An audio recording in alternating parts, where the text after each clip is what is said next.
اس کے بعد ایک حیرت انگیز بات کہی جا رہی ہے کہ دنیا میں پوری ہیومن ہسٹری میں پوری انسانی تاریخ میں 3 ہی قسم کے لوگ گزرے ہیں کہیں بھی دیکھ لو، کسی معاشرے میں دیکھ لو، کسی ملک میں دیکھ لو، کسی جگہ دیکھ لو، انسانوں کی 3 ہی قسمیں ہیں، اطاعت، سکتت، اسط، یہ 3 ہی ہوتے ہیں، ایمان لانے والے، انکار کرنے والے اور چپ رہنے والے۔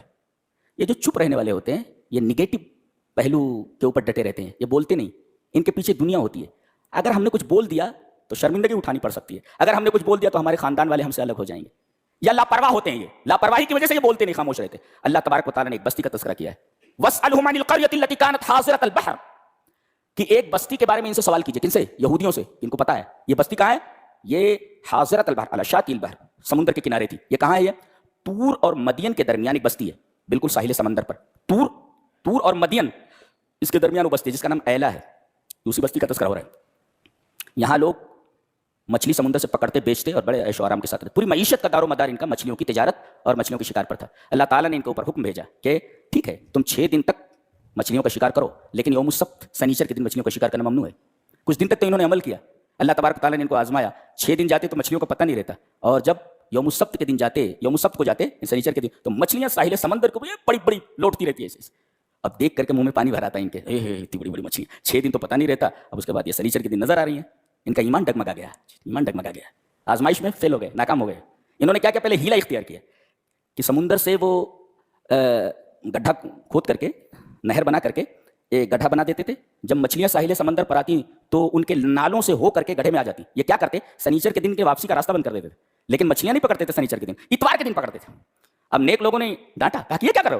کہا کہ ہم سنیچر کے دن مچھلیاں کہاں پکڑ رہے؟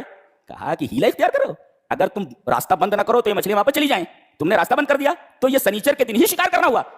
اللہ کے قوانین کو ہیلوں کے ذریعے استہزاء اس کی مت کرو، اللہ تبارک و تعالیٰ کے قوانین کا اس طرح مذاق مت اڑاؤ۔ اور یہ اللہ کے قانون کا چہرہ بگاڑنا ہے، ہیلا کر کے کسی حرام چیز کو حلال کرنا قانون کا چہرہ بگاڑنا ہے نا۔ اللہ تبارک و تعالیٰ نے ان کے اوپر عذاب نازل فرمایا۔ ایک دن یہ لوگ باہر نہیں نکلے، جو نیک لوگ تھے انہوں نے دیکھا کہ کیا بات ہے، آج شکار کے لیے نہیں نکلے، دروازہ جب کھولا گیا تو بندر نکل رہے، بندر اور سور نکل رہے، کونوا قردۃ خاسئین، ذلیل بندر بن جاؤ، بندر بن گئے سب۔ یعنی انہوں نے اللہ کے قانون کا چہرہ بگاڑا تو اللہ نے ان کے چہرے بگاڑ دیے، ان کے چہرے بگاڑ دیے۔ یہ اس بستی میں 3 قسم کے لوگ ہو گئے تھے۔ ایک نکیر کرنے والے، کیا کر رہے ہوئے، غلط ہے، یہ برابر وہ ٹوکتے رہے کہ یہ اللہ کے حکم کی خلاف ورزی، یہ ہے اطاعت، انہوں نے اللہ کی اطاعت کی۔ اور جن لوگوں نے شکار کرنا شروع کر دیا تھا تو اسط، انکار کرنے والے، یہ اطاعت کرنے والے، یہ انکار کرنے والے، اطاعت اور اسط۔ اور بیچ میں کچھ لوگ تھے وہ خاموش تھے، وہ سکتت، کچھ بولتے ہی نہیں تھے، کچھ بولتے ہی نہیں تھے۔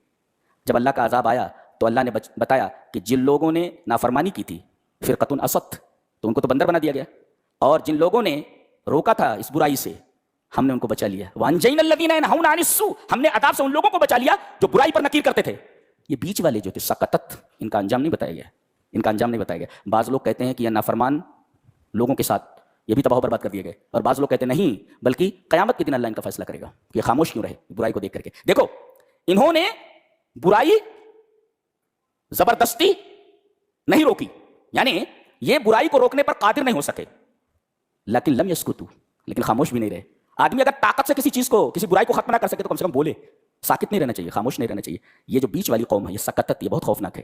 اب دیکھو اس سے پہلے جو واقعہ بیان کیا گیا، سامنے موت ہے مگر تمام کے تمام جادوگروں نے اپنے موقف کو متعین کر لیا کہ ہم حق کے ساتھ ہیں، اب جو کچھ ہونا ہو جائے۔ انہوں نے اپنا موقف متعین نہیں کیا، اپنا اسٹینڈ واضح نہیں کیا کہ ہم کن کے ساتھ ہیں، حق والوں کے ساتھ ہیں کہ نافرمانوں کے ساتھ ہیں۔ یہ جو سلبی پہلو ہوتا ہے نا، یہ کسی بھی سوسائٹی کے لیے بہت ہی نقصان دہ ہوتا ہے جی۔ اسی وجہ سے اس سورہ کریمہ کا نام آراف ہے، جنت جہنم بیچ کی جگہ جو ویٹنگ میں ہے وہ آراف ہے۔ دیکھ رہے ہیں آپ اس سورہ کریمہ کا ان واقعات سے نسبت کیا ہے جی۔ اپنا موقف متعین کرو، جنت میں جانا کہ جہنم میں جانا ہے، بیچ میں لٹکے ہوئے آراف، وبینہما حجاب الحاجز بین الشیئین۔ تو یہ جو سکتت ہیں یہ اپنا موقف متعین نہیں کرتے، اپنا موقف متعین کرنا چاہیے کہ آپ حق کے ساتھ ہیں، کھل جائیے، یا باطل کے ساتھ ہیں، اعلان نہیں، آپ بتائیے یا آپ حق کے ساتھ ہیں باطل کے ساتھ ہیں۔